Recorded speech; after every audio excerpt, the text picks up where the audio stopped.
vélodrome de la Tête d'Or au cœur de Lyon. 30 nations engagées dans le championnat du monde sur piste 1989. 6 jours de course pour 15 titres de champion du monde.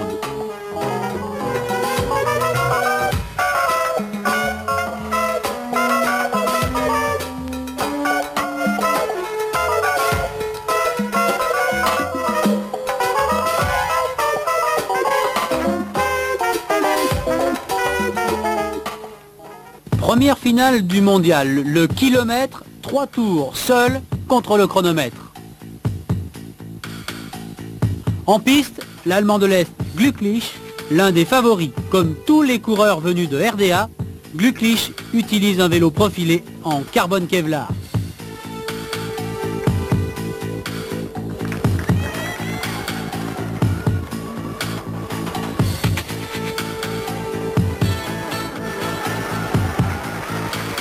Glücklich réalise une course parfaite.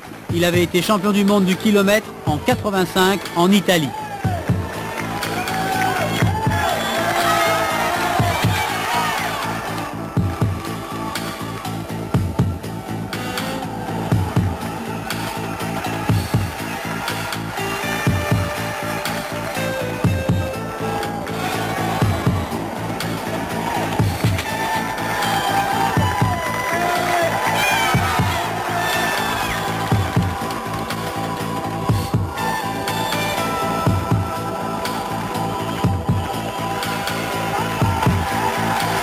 Meilleur temps pour Jens Glücklich en 1 minute 4 secondes 0,32, plus de 56 km/h de moyenne.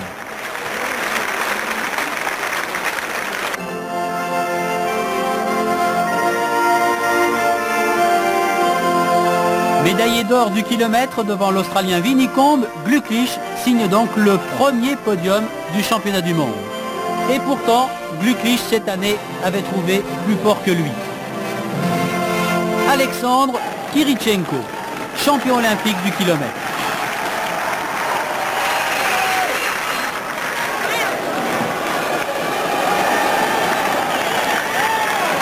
À Lyon, Kirichenko a été victime d'un ennui matériel presque incroyable. Regardez son bras droit, dans le dernier tour, il vient de casser son guidon. Sans appui, il va quand même terminer pour décrocher la médaille de bronze du kilomètre.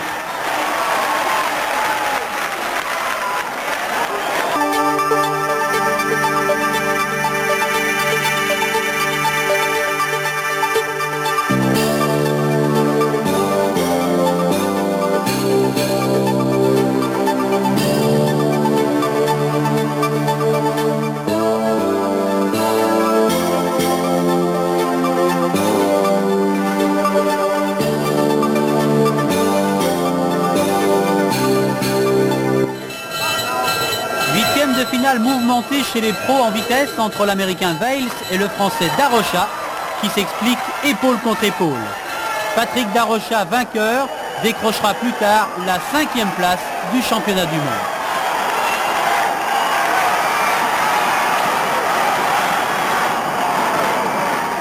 Le champion du monde en titre, l'Australien Stephen Pate, est méconnaissable. Il disparaît en demi-finale.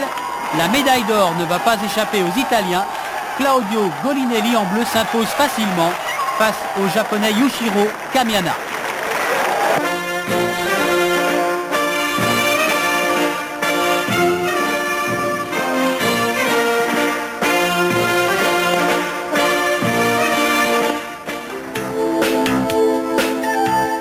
En l'absence d'Eslich, c'est un autre Allemand de l'Est, Michael Hübner, qui fait figure de favori dans l'épreuve de vitesse amateur.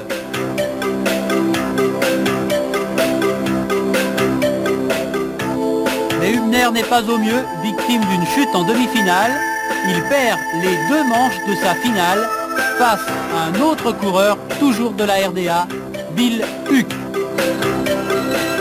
Dans la finale, Huck en tête, Hübner juste derrière. Les positions ne changeront jamais.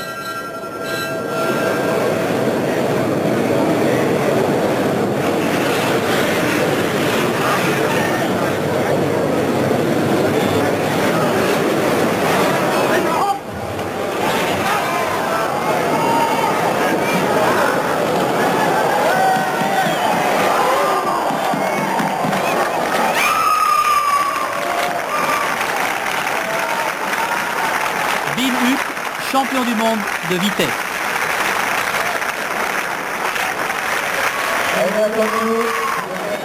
Dans cette même épreuve, Frédéric Magnier a terminé 4e pour la médaille de bronze. Le Français est battu ici par le Soviétique Nikolai Kovch.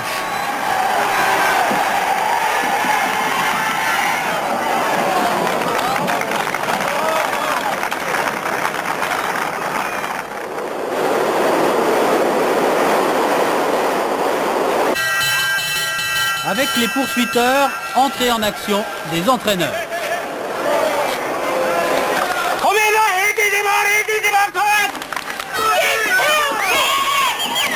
Allez, vous êtes dans l'allure maintenant, c'est bon, hein? Now relax!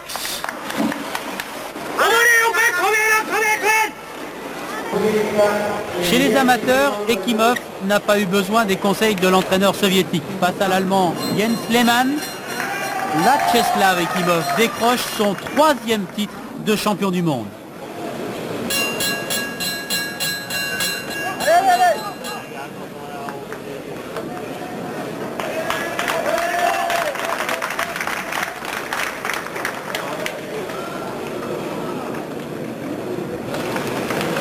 Ekimov a une ligne droite de retard seulement sur Lehmann. Facile victoire pour le Soviétique, il termine avec 6 secondes d'avance sur l'Allemand Jens Lehmann.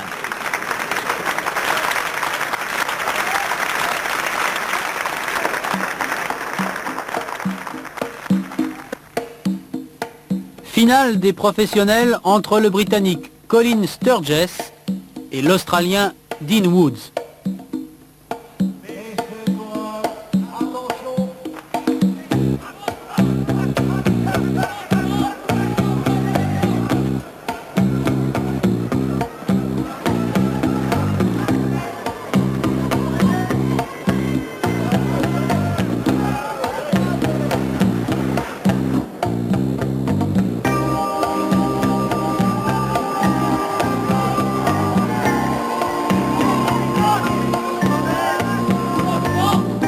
Dans les premiers temps intermédiaires, Colin Sturgess est en tête. Le Britannique va garder son avance pendant près de 4 minutes.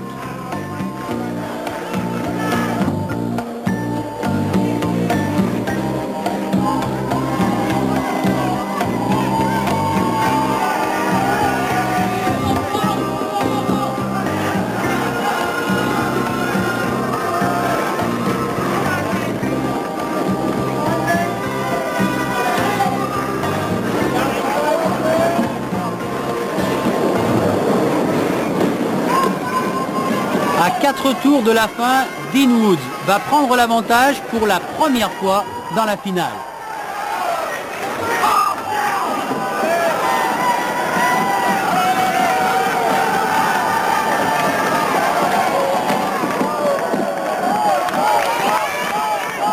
Après 5 minutes de course, Dean Woods en bas possède près d'1 seconde d'avance à 1 tour et demi de l'arrivée. En général, ça suffit. Mais au jeu de Séoul, l'Australien avait privé Sturgess d'une médaille de bronze. Colin Sturgess s'en souvient, il va littéralement se déchaîner pour venir boucler son dernier tour à plus de 56 km/h. Incroyable renversement, finisseur extraordinaire, tout en puissance et à l'énergie. Colin Sturgess devient champion du monde de poursuite à 21 ans.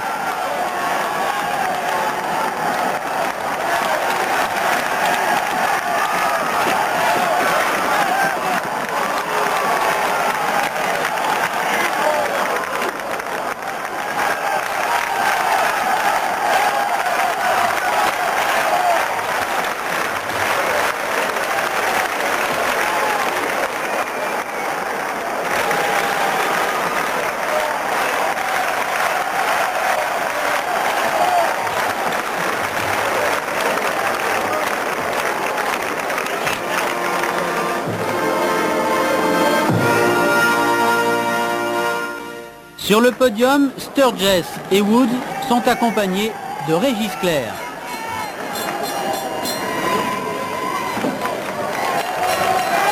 Le Français, éliminé par Dean Woods en demi-finale, avait réussi le 3e temps. Juste ce qu'il fallait pour obtenir la 3e médaille, la médaille de bronze.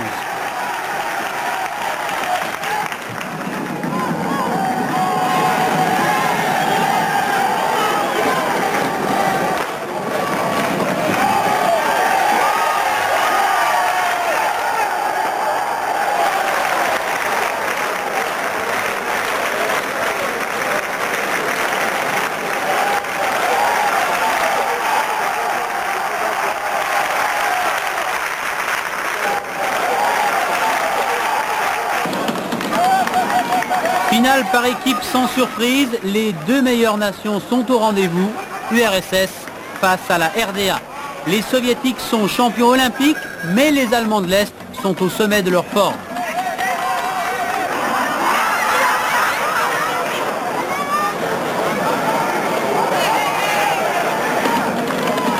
Préparation pointue, matériel performant, les 4 coureurs de RDA vont dominer la finale du départ à l'arrivée. Tous les temps intermédiaires sont en faveur des Allemands de l'Est.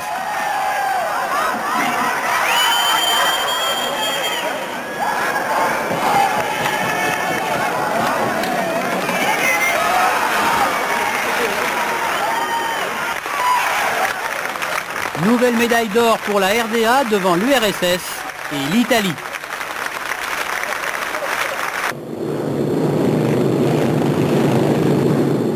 Demi-fond amateur, l'une des disciplines où la hiérarchie mondiale est des plus floues. On attendait les Italiens ou les Allemands, ce sont les Autrichiens qui ont mis tout le monde d'accord avec Roland Koenigshofer. Chez les professionnels, pronostic respecté, les Italiens étaient annoncés, ils sont à l'arrivée. Médaille d'or grâce à Giovanni Renesto. Renesto, l'homme le plus rapide du monde derrière une moto, 85 km en 1 heure.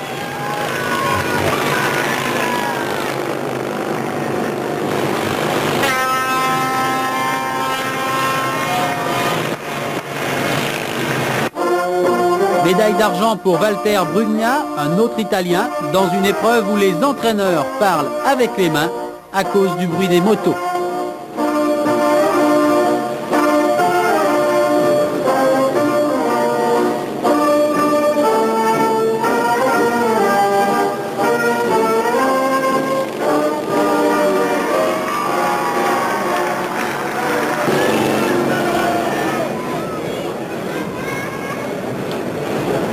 La France, l'Italie, la Tchécoslovaquie et la RFA. 4 meilleurs tandems du monde, ils sont en demi-finale. Les Tchécoslovaques se débarrassent aisément des Italiens.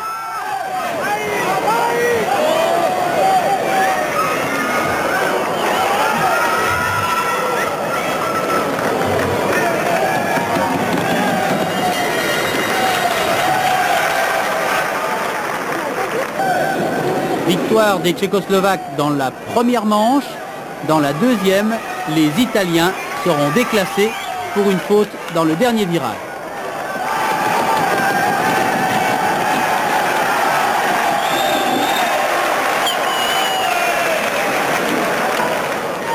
En finale, les Tchécoslovaques rencontreront le vainqueur du match France-RFA. Fabrice Collard et Frédéric Magnier sont champions du monde depuis 1987. Face à Herold et Nagel, ils vont vivre une demi-finale confortable.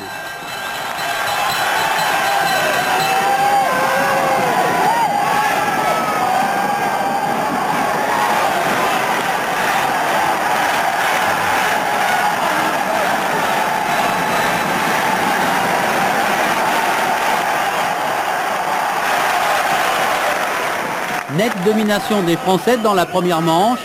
Dans la seconde, le scénario est identique. Collat et Magnier démarrent à un tour de la fin et ça continue de bien marcher.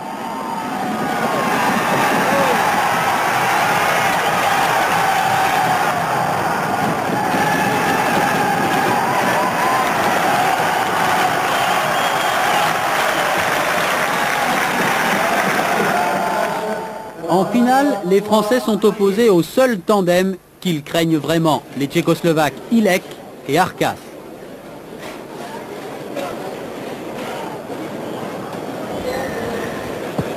Démarrage des Français. Réplique sèche des Tchécoslovaques, mais la roue arrière de leur vélo vient de bouger.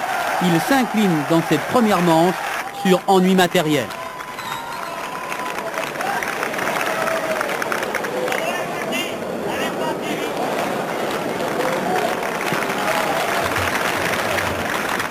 Deuxième manche, les malheurs des Tchécoslovaques continuent. Après un bref surplace, Ilek et Arkas brisent cette fois leur pédalier, mais cette manche va être recourue.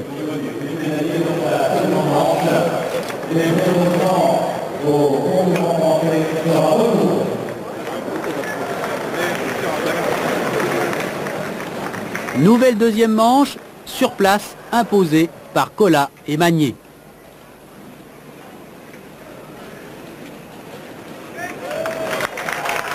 Première victoire psychologique, Kola et Magnier ont réussi à faire passer devant les adversaires tchécoslovaques. Et pour mieux surprendre dans cette finale, les Français cette fois vont démarrer dans la deuxième manche de loin, à environ un tour et demi de l'arrivée. Le choix est tactique, c'est celui de Morellon et c'était le bon.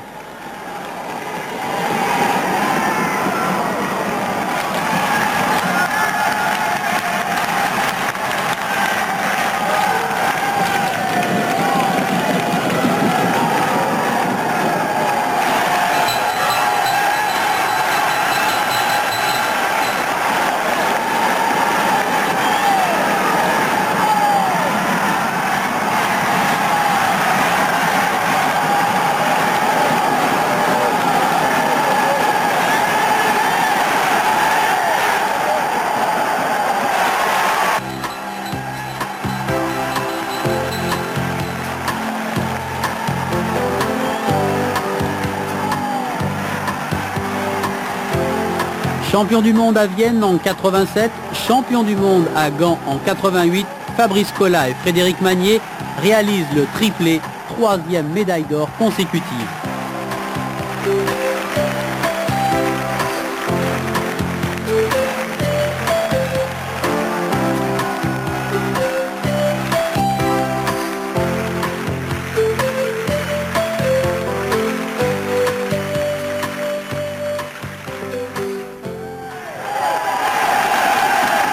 Dans les séries du Keirin, comme prévu, les Japonais et les Italiens qualifient leurs représentants.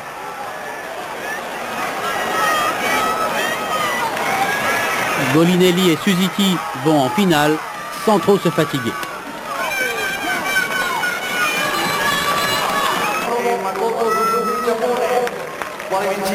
C'est beaucoup plus nerveux dans les repêchages. Patrick Darocha termine second, juste derrière l'Argentin Alexandre.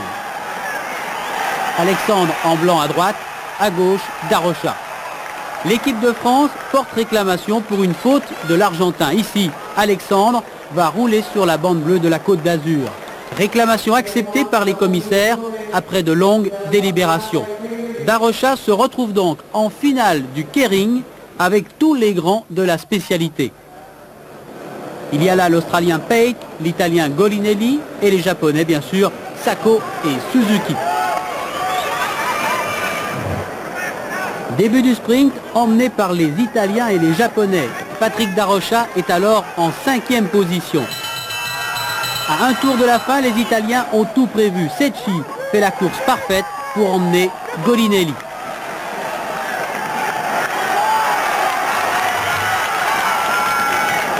Golinelli est passé, Patrick Darocha est juste derrière. Et le Français va résister au retour du Japonais Sako.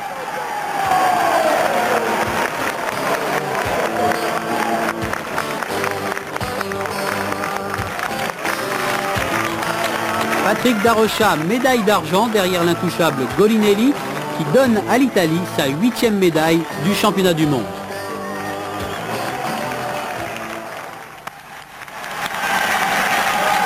Une médaille de plus aussi pour les soviétiques avec Marat Satibaldiev dans la course au point amateur. Chez les pros, la tradition est complètement respectée. Le Suisse Urs Freuler l'emporte devant l'Australien Sutton.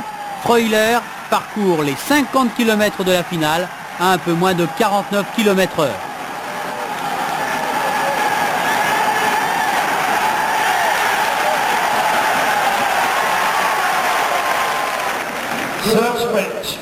Chez les dames, la course au point se résume à un duel entre Jeannie Longo et la Suissesse Barbara Ganz.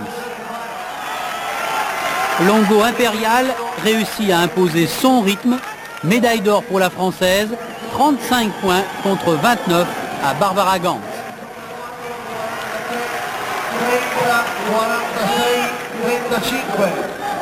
Dans le tournoi de vitesse, apparemment, Erika Salumia, la soviétique, a eu chaud, mais en dehors de la piste seulement.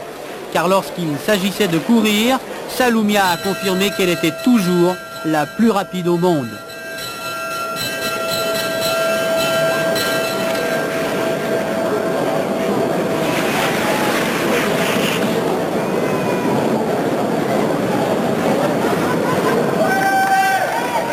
Même en finale, face à une autre soviétique, Salumia n'a pas eu à forcer son talent. Victoire en 2 manches devant Galina et Nuina. Médaille de bronze pour Isabelle Gautron.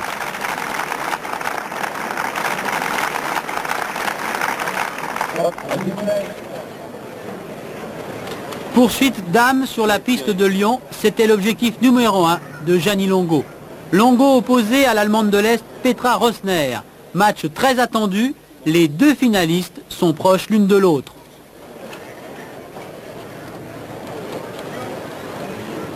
Mesdames, attention. Depuis le début de la compétition, Rosner a pratiquement réalisé les mêmes temps que Jeannie Longo. Petra Rosner est en tête dans le premier kilomètre.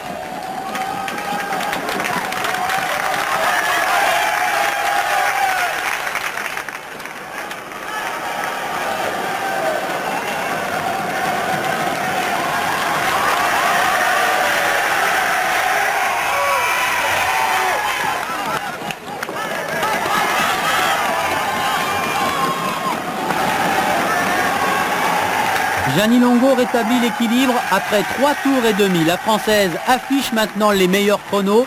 Cette fois, Longo est lancée. Le rythme et la puissance sont là. Petra Rosner ne reviendra plus.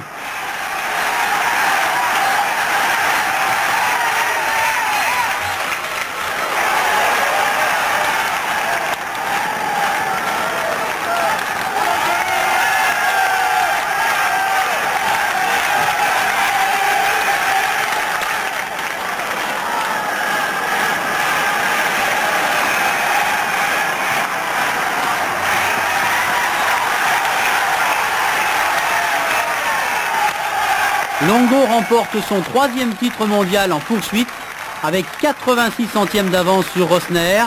Longo a rempli son contrat, décroché 2 médailles d'or sur la piste des championnats du monde.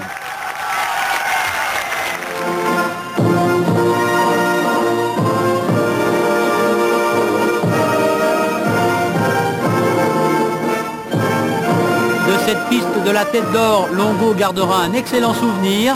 Ce ne sera pas forcément le cas pour tout le monde.